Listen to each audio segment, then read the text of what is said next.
Presiden Rusia Vladimir Putin menyebut negara-negara barat telah mencetak gol bunuh diri dengan menjatuhkan sanksi kepada Rusia. Dilansir dari Reuters, Putin mengatakan pemberian sanksi itu telah menyebabkan kemerosotan ekonomi di barat sendiri.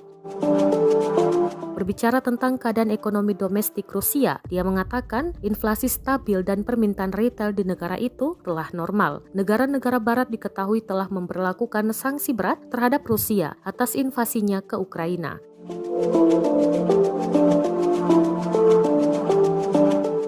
Sebelumnya, Putin mengatakan kepada pejabat tinggi pemerintah Rusia melalui tautan video bahwa Moskwa harus menggunakan anggarannya untuk mendukung ekonomi dan likuiditas dalam kondisi aktivitas pinjaman yang berkontraksi meskipun penurunan suku bunga bank sentral akan membuat pinjaman lebih murah.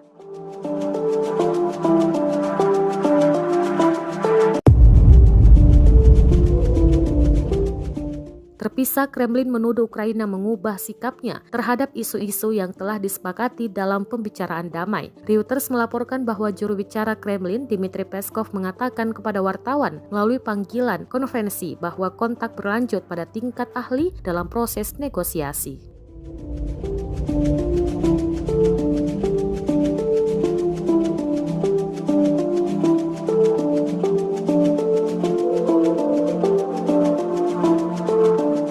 Terima kasih sudah nonton, jangan lupa like, subscribe, dan share ya!